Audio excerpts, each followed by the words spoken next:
नमस्कार मित्रों, आप सभी का स्वागत है और बात करते हैं झारखंड में आज विधानसभा चुनाव के जो परिणाम आए हैं और उसके बाद जो रिजल्ट एक फिर से जेएमएम की दूसरी बार सरकार यहाँ पे लगातार दूसरी बार ऐसे पहले भी बन चुकी है लेकिन जब से झारखंड बना है तब से ऐसा मुझे याद नहीं है कि हाँ लगातार किसी एक दल की लगातार 2 टर्म में सरकार रही हो। मुझे याद नहीं, अगर मैं गलत रहूंगा तो करेक्शन कर दीजिएगा, ध्यान में नहीं आ रहा है। लेकिन यहाँ पे हेमंत सोरेन ने पुनः वापसी की है और वो भी ये नहीं कि जैसे-तैसे, बहुत पूरे ताकत से पूर्ण बहुमत के साथ वो वापसी करी है और बीजेपी को करारा जवाब दिया है उन्होंने। और एक चीज़ और फिर से मैं बार-बार कहता हूँ कि बीजेपी को अगर हराना है तो शांति से आपको रहना होगा और जो आप अनाप-शनाप बयान जो लोग देते हैं बीजेपी और नरेंद्र मोदी जी के खिलाफ या किसी भी बीजेपी के शीर्ष नेतृत्व के खिलाफ, बड़े लीडरों के खिलाफ, उस बयानबाजी से बचना चाहिए जो कि हेमंत सोरेन ने भी यहाँ पे कर करके दिखाया। पहले अरविंद केजरीवाल ने किया था, फिर ममता बनर्जी ने किया था और इस बार है हेमंत सोरेन ने भी यही चीज करके दिखाया कि बीजेपी के बड़े नेताओं पे वो उतने हमलावर नहीं रहे जितना कि वो वहाँ के लोकल मुद्दे को लेकर कर करके चले। जबकि अगर देखें बीजेपी जो मुद्दे बनाने चाहे वहां पे वो मुद्दे बने नहीं, जैसे बंटोगे तो कटोगे झारखंड में नहीं चला, एक रहोगे तो सेफ रहोगे ये भी नहीं चला। ये मोदी जी का था, बंटोगे कटोगे योगी जी का था। और हेमंत विश्व शर्मा जो वहाँ के मतलब सहप्रवारी थे हैं, वो का उन्होंने जो मुद्दा उठाया था घुसपैठिए का, मनीष कश्यप यहाँ से जाकर करके बड़ी बड़ी बातें कर रहे थे। ये लोग घुसपैठिए का, बांग्लादेशी घुसपैठिए की बात कर रहे थे लेकिन जस्ट इसके उल्टा हुआ, ये कोई भी मुद्दा नहीं बन पाया। लेकिन उसके आगे और भी आंकड़े आप लोगों से साझा करूंगा जो आश्चर्यचकित करने वाला है, आश्चर्यजनक वो हैं जो आगे मैं आप लोगों से साझा करूंगा।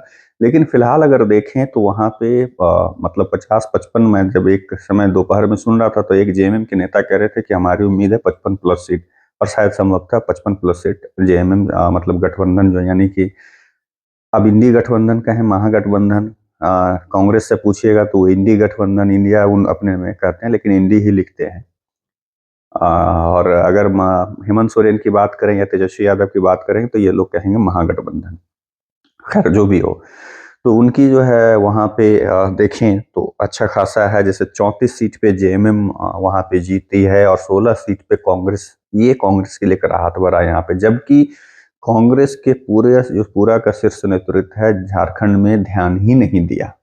तो ये पूरी की पूरी जो जीत है जेएमएम के सुप्रीमो हेमंत सोरेन की जीत कही जाए या कल्पना सोरेन की, जो उनकी पत्नी, जो उनके जेल जाने के बाद कमान संभाली उन्होंने, जिस तरीके से हैंडल किया, ये सबसे महत्वपूर्ण था और यही इनके लिए बाद में सबसे बड़ा प्लस पॉइंट। और हेमंत सोरेन के लिए एक समझिए कि जो कहते हैं ना कि और एक किसी के सफलता में एक औरत का हाथ होता है, किसी मर्द की सफलता में, वो कल्पना सोरेन ने साबित भी किया। लोगों ने उनकी रील पर जैसे देवेंद्र फडणवीस के पत्नी पर कन्हैया कुमार ने कमेंट, ओछी कमेंट करी थी, वही उसी तरह से देवेंद्र फडणवीस, सॉरी माफ कीजिएगा, हेमंत सोरेन की पत्नी पर भी लोगों ने किया कि इधर गरीब बनती हैं, उधर जाकर कर करके वो महंगे महंगे गहने पहनते हैं, तो रील बनाते हैं, तो महंगे चश्मे पहनते हैं। ये मुद्दा नहीं है जनता के लिए। 2500 रुपया 1500 रुपया पे भारी पड़ गया। अब ये क्या है, वहां पे मैया योजना झारखंड में चल रही है। ऐसे शिवराज सिंह चौहान जब मुख्यमंत्री थे वहां मध्य प्रदेश के, तो उन्होंने लाडली बहन योजना चलाई थी। उसी का नाम अलग अलग तरीके से बदल के अलग अलग स्टेट में लोग चला रहे हैं। तो मैया योजना के तहत है वहां पे 1000 रुपये मिलते थे, जिसको कि बढ़ा कर करके कि अपने मैनिफेस्टो में हेमंत सोरेन ने 2500 रुपये कर दिए और बीजेपी 1500 रुपये की थी। तो यही 2500 रुपये उस 1500 रुपये पे भारी पड़ गया। तो ये जो है 4 सीट राजद का और सीपीआई 2 सीट, तो टोटल हो गए इधर देखें तो 56 सीट के आसपास मैंने होते हैं। तो ये जो है पूरा का पूरा हेमंत सोरेन का ही देन है कि ये यहाँ पे इतने पूर्ण बहुमत से इंडी गठबंधन महागठबंधन की सरकार पुनः बनने जा रही है। बाकी बीजेपी चंपई सोरेन को, सीता सोरेन को, सभी को लेकर के आई, ये कोई बहुत फायदा दे करके नहीं। सीता सोरेन फिर से हार गए। सीता सोरेन का एक मुद्दा उठा कि कोई इन कौन अंसारी, इरफान अंसारी कर कर करके कुछ गलत बयानबाजी, वो एक महिला के प्रति अशोभनीय, उनके प्रति जो ओछापन, उन मानसिकता दिखाई, फिर भी वो बंदा 39,000 वोटों से जीतता।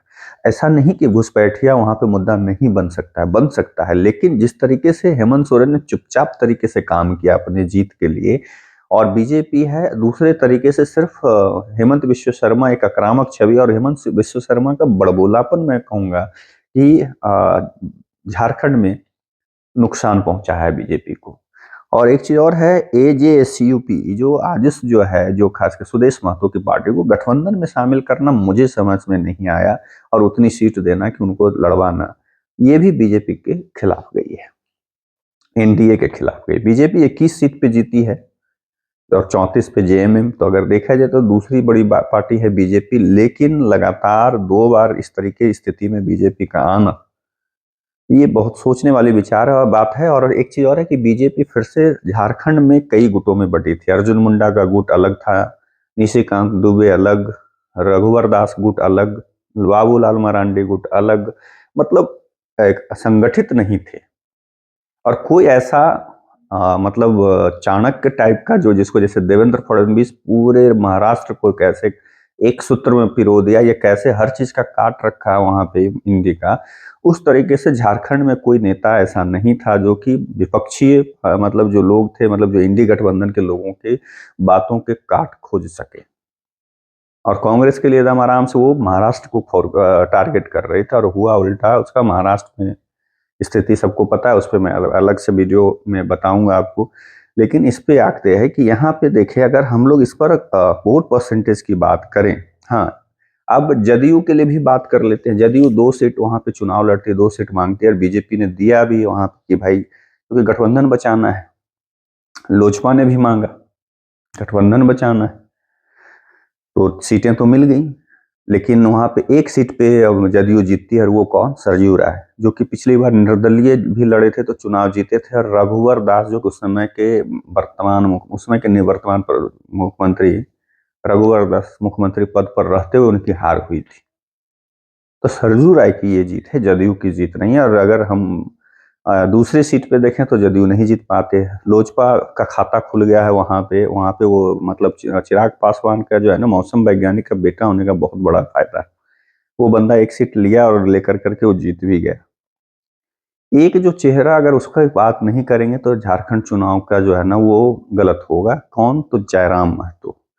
वो ये जो पार्टी है जेएलकेएम, ये बंदा लोकसभा चुनाव लड़ता है अकेले, न इसके आगे कोई, न गॉडफादर है, न कुछ है, न कोई बड़ा फंडर है, या जो भी है। अगर होगा भी तो अलग बात है, मैं नहीं जानता, मैं देखा नहीं कि हाँ बहुत बड़ा लाव लश्कर के साथ ये बंदा चलता हो। उस बंदे के अंदर जो एक एग्रेशन है, जो एक वहाँ के लोगों के प्रति जो एक उसके साथ इमोशन को वो कनेक्ट करता है लोकल होने की वजह से। और इस बार जो है उसने विधानसभा का चुनाव लड़ा और जीत कर करके विधानसभा पहुंच गया दूसरे अटेम्प्ट में। ये 6 महीने के अंदर दूसरा अटेम्प्ट था, पहला लोकसभा, दूसरा विधानसभा, विधानसभा वो पहुंच गया और अकेले। और ये मैं कहता हूँ, दावे के साथ कह सकता हूँ कि ये अब विधानसभा में अपनी मजबूती से उपस्थिति दर्ज कराएगा, किसी को नहीं छोड़ेगा। इसका अगर जाकर करके देखेंगे डिबेट वगैरह में भी, तो ये क्या धोता था बढ़िया तरीके से लड़का, और इसके साथ यूथ है तो आगे चलकर, और इसने अच्छा खासा वोट डैमेज किया है बीजेपी का सब जगह। तो खैर ये है। पहले अब चले आते हैं परसेंटेज पे, कि अगर वोट परसेंटेज की बात करें तो बड़ा यहीं पे जो मैं बोल रहा था आश्चर्यजनक, आश्चर्य करने वाली बात है कि बीजेपी का जो वोट परसेंटेज शेयर है वो 33.18% है। 33.18% वोट पाने के बाद भी मात्र 21 सीट जीतना, और जेएमएम का 23.44% वोट पाने के बाद भी 34 सीट जीतना। बड़ा मतलब मैं नहीं समझ पा रहा कि इतना ज्यादा का अंतर है वोट परसेंटेज में फिर भी।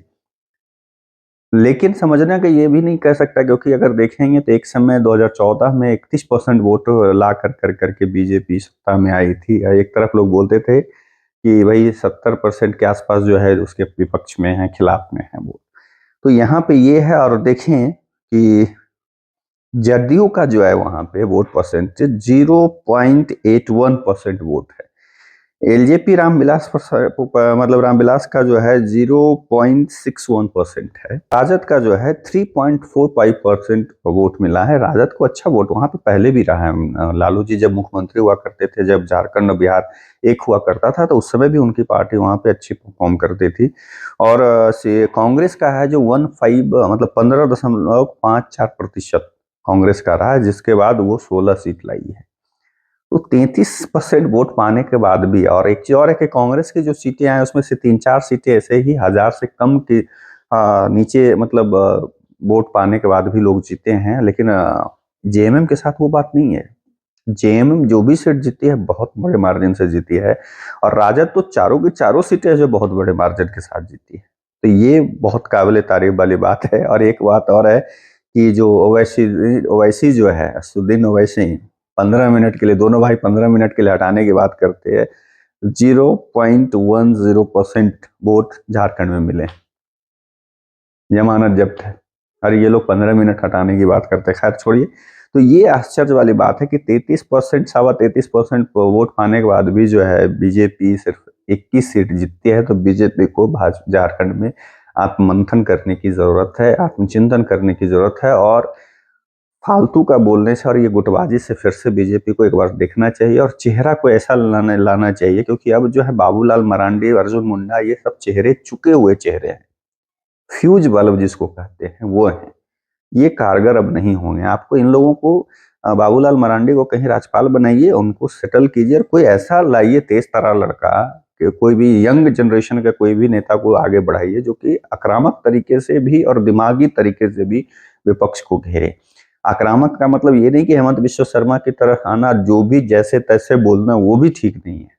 मुझे लगता है कि अगर हेमंत बिश्व शर्मा को यहाँ से सह प्रभारी से हटा कर दिया जाता, सिर्फ शिवराज सिंह चौहान के ऊपर छोड़ा जाता, तो रिजल्ट कुछ और होता। बहुत नुकसान पहुंचाया है हेमंत बिश्व शर्मा का जो स्टेटमेंट।